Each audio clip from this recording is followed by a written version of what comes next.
Hey Bold and the beautiful it's Radhika from Radhika Storyline, and we're going to talk about whether Eric just doomed Will and Electra, and whether Finn's latest Sheila push is about to blow up Shin all over again. But first, please hit subscribe if you're not already following us. So, today on The Bold and the Beautiful, we got one controlling grandpa scene, one lovesick bar scene, and one absolutely terrifying family conversation dressed up as compassion, which is very on brand for this show lately. And honestly, the whole thing felt like everybody was trying to tell somebody else how to live while pretending it was for their own good. So, over at the Forrester mansion, Eric was once again acting like he alone gets to decide everybody's romantic future. He pushed Electra to tell Will to get out, and she finally caved and told him to go. Then Eric doubled down and told Will never to come back. Never come back. I mean, that is so dramatic even for a soap, and on this show that is saying something. And once Will was gone, Eric sat there explaining to Electra that this was all for her own good, which honestly sounded less like loving advice and more like a boardroom order. He was treating her like she was a teenager sneaking around with the wrong boy instead of a grown woman who can pick her own boyfriend. Electra tried to push back emotionally because she loves Will and she thinks he's the one, and Eric basically shut that down too. He told her Will is not the one, as though he can just stamp rejected on the relationship and that settles it.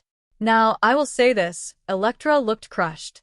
She did not look like somebody who suddenly saw the light and realized Eric was right. She looked like somebody who got worn down and decided resistance was useless.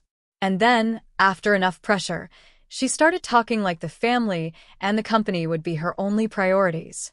That is exactly the kind of thing people say when they are trying to survive an emotional steamroll, not when they are actually happy with the choice. So, yes, she came around on the surface, but I am not buying that this was some heartfelt shift. I think she folded. And meanwhile, over at Bikini, the contrast was almost funny because Will Spencer was out there sulking on a couch like the rejected prince of Los Angeles. The hostess kept nudging Dylan to lock it down with Will, which was messy and pushy and kind of hilarious at the same time. And the girls at the bar were all noticing how hot he is, because of course they were. Brooding men on soaps apparently emit some kind of bat signal. So, Dylan went over, saw right away that Will looked miserable, and guessed that Electra had shut him down again. Will just wanted a beer and to be left alone, which fair enough. And then a blonde tried chatting him up, got shut down too, and called him Captain Cranky before walking off. I actually liked that little beat because it showed Will is not just randomly looking for a replacement. He is hurting. He wants Electra. And he is not interested in using another girl to distract himself. At least not yet. But the hostess would not let it go, and honestly neither would Dylan. She kept prodding, kept hovering, kept making it clear that if Electra does not want him, maybe Dylan should take her shot. Then Dylan made another move and got Will to finally talk a little. He explained that Eric made Electra kick him out and that he is basically banned because he is a Spencer and she is a Forrester. So now we have the full Romeo and Juliet thing, complete with Will feeling sorry for himself and cracking those jokes because what else is he supposed to do when ancient family war nonsense is running his love life? And Dylan made a point that I think is going to matter. She told Will that Electra did not stand up for him or for their relationship. Ouch. That is the kind of truth bomb that lands hard when somebody is already hurting. Because yes, Eric is overbearing and yes, Electra was pressured, but from Will's point of view the bottom line may be simple. She let him be thrown out. She did not choose him in that moment. She did not fight. And whether that is fair or not, that is likely going to stick in his head. So then we moved over to the Cliff House, where Finn was shirtless because of course he was, and he took a call from Sheila. She wanted an update on whether he had talked to Steffy yet, which already tells you she is pressuring him and waiting for her opening. Finn said Steffy would be home soon, and then the minute she walked in, he got off the phone. Very subtle, Finn. Very not suspicious at all. But before Finn could even start his little pitch, Steffy came in talking about Daphne's diagnosis. That part was actually kind of sad because Steffy was feeling for Daphne and Finn tried to be practical about it, saying there are still ways to have a child, just not necessarily with her own eggs. He mentioned adoption too, which was thoughtful, but you could tell the bigger storm was still looming in the room. And then, in one of the creepiest cutaways of the day, Sheila was sitting alone looking at photos of herself with Deacon, and then photos of Finn and his family, talking about how she lost her husband and cannot lose Finn too. She said she wants to be a part of that family, and the way she said it was not comforting in the slightest. It had that classic Sheila energy where she sounds emotional and yearning and maybe even sincere for half a second, but underneath it you just know there is a loose cannon element waiting to go berserk. So, back at the Cliff House, the conversation turned, and it turned fast. Finn used the moment to tell Steffy that Sheila had come to see him and asked to be part of their lives. He reminded Steffy that she signed those divorce papers before, which was not easy for her, and then he said the words that I knew were going to send Steffy straight into panic mode. He said maybe it is time to consider allowing Sheila to be part of their lives. Now, Steffy reeled, and honestly, who can blame her? She told Finn exactly what viewers are probably yelling at the screen. Sheila is playing him. Sheila wants access to their children.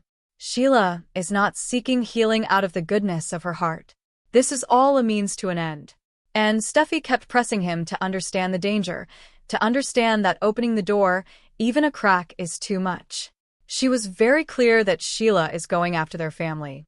But Finn, and this is where things got ugly, really seems tempted by the fantasy. He said he can see that Sheila has changed since marrying Deacon. Steffy shut that down too and argued that without Deacon keeping her somewhat in check, Sheila is more dangerous, not less. She called her a loose cannon, which honestly was generous. And still, Finn kept making the case that Sheila wants to be in his and Hayes' life. That she wants family. That maybe this is something worth considering. So Steffy had to physically throw herself into his arms and beg him not to let Sheila in. And then, just to really drive home the horror movie vibe, we got Sheila alone again saying with total confidence that Steffy is going to accept her. That was the final little chill down the spine because when Sheila decides something is going to happen, she tends to make everybody miserable until she gets her way, or burns the place down trying. So, let's talk about where this could all be headed, because honestly both of these storylines feel like disasters waiting to happen. First up, I think Eric may have just pushed Elektra into a choice she is going to regret almost immediately. I do not think she is suddenly okay with losing Will. I suspect she is trying to convince herself that obeying Eric is the safe thing, the noble thing, the family-first thing, but you could see the heartbreak all over her. And when a character is talking themselves into misery because the family business is now their life, that usually does not end with peace. That ends with resentment. So, my guess is Elektra may try to stick to Eric's order for a little while. She may tell herself she has to. She may bury herself in Forrester work, nod along, and play the dutiful granddaughter or whatever role Eric wants from her. But I am betting that voicemail from Will and that moonlit agony are not just there for decoration. That kind of ending usually means the feelings are still very alive, and the separation is only making the bond stronger, not weaker. So Eric may think he won today, but I think he may have just created a much bigger rebellion for later. Next, I could absolutely see Will drifting closer to Dylan, even if he still loves Elektra. And no, I do not mean because he is over Elektra. I mean because Dylan is available, she is listening, she clearly likes him, and she is already planting the idea that Elektra did not stand up for him. That is how these soap triangles start. It is not usually one big lightning strike. It is hurt feelings, bruised pride, a little too much honesty from the wrong person at the right time, and suddenly there is an opening. And Dylan is back up, which is hilarious. That hostess is basically running a one-woman campaign to get Dylan together with Will. She is prodding her, feeding the moment, and making sure she sees that Will is right there, vulnerable and hot and abandoned. So, I could see Dylan becoming the comfort person. The sounding board. The girl who is there when Elektra is not. And once that happens, even if Will still says Elektra is the love of his life, things can get messy very fast. Another possibility, and honestly this is the one I am leaning toward most on the Elektra side, is that Eric's power play completely backfires. Because sometimes when older family members forbid a romance, all they do is make it feel more intense. Will is already making Romeo and Juliet jokes, and Elektra is already standing outside in the moonlight agonizing.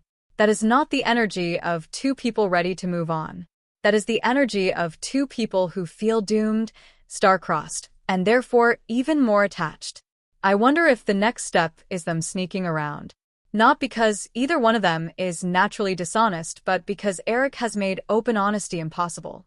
If he bans Will from the mansion and demands Elektra cut him out for the rest of her life, then he has basically left no room for compromise. And when controlling people leave no room, the people under their thumb tend to start lying. So I could absolutely see secret calls, secret meetings, private promises, all of that. Eric may think he ended this relationship, but I think he may have shoved it underground where it becomes even more dramatic. Here's another one. I could see Elektra getting genuinely angry once the sadness wears off. Right now she is crushed and trying to process what happened. But later, when she sits with it, when she thinks about how Eric talked to her, how he treated her judgment, how he basically told her he knows her heart better than she does, I think fury could kick in. And honestly good, because this was tone-deaf and overbearing. Eric did not guide her. He bulldozed her. So if Elektra snaps out of obedience mode, I could see her realizing that making the family and the company her only priority is exactly what Eric wants, because it keeps her manageable. It keeps her close. It keeps her under control. And once she sees that, Will may start to look less like the problem and more like the person Eric is afraid she will choose over the family machine. That could be a real turning point. And last but not least on this part, I do think Will may remember forever that Elektra did not defend him. Even if they reunite, even if they kiss under the moon, even if they swear eternal love again, that wound is there now. Dylan put words to it, and once somebody frames your pain that clearly, it is hard to unhear. So I am not saying Will stops loving her. I am saying some trust may have cracked. And if the writers want to keep tension alive, that is exactly the kind of emotional loose and they can pull later. Now, let's talk about the other big disaster brewing, because Finn and Steffy are nowhere near okay after that Sheila conversation. So first on that front, I think Finn is more vulnerable to Sheila than he wants to admit. He keeps dressing it up as compassion, as growth, as maybe she has changed, but honestly, I think part of him is still that son who wants his mother to be redeemable. That is what makes Sheila so dangerous with him. She does not need him to be foolish all the time. She just needs him to be hopeful enough to ignore what is right in front of him. And Steffy sees that. She knows exactly what this is. She knows Sheila is not asking for a holiday card and a polite hello. Sheila wants in. Into the family, into the home, into the children's world, into every vulnerable crack she can find. So when Steffy says not even a crack, I think she is dead right. Because Sheila never stays in the small space she is given. She spreads. Next, I suspect Sheila is going to weaponize this disagreement almost immediately. The second she realizes Finn is pushing and Steffy is panicking, that becomes her opening. She loves division. She loves being the third presence in a marriage, especially when she can tell herself she is the victim and Steffy is the cruel gatekeeper.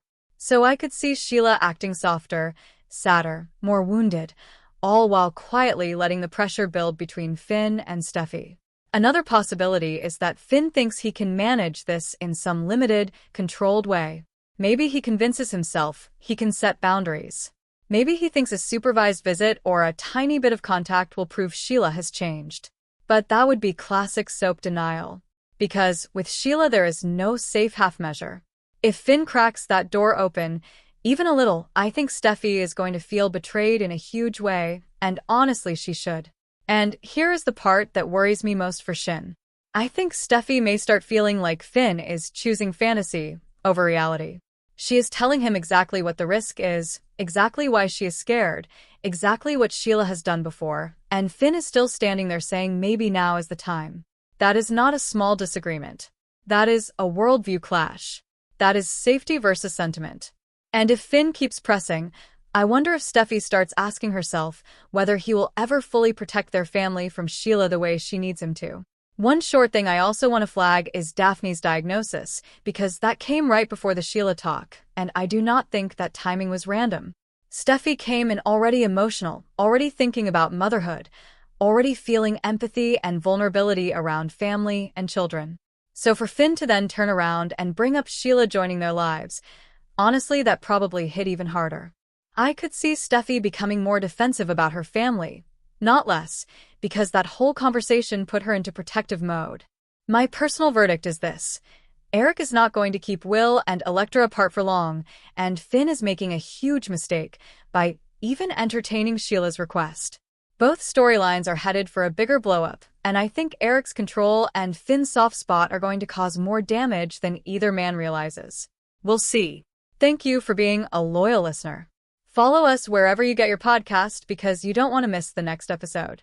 Rodica Storyline is on all the major podcast platforms including Apple Podcast, Spotify, iHeartRadio, and more.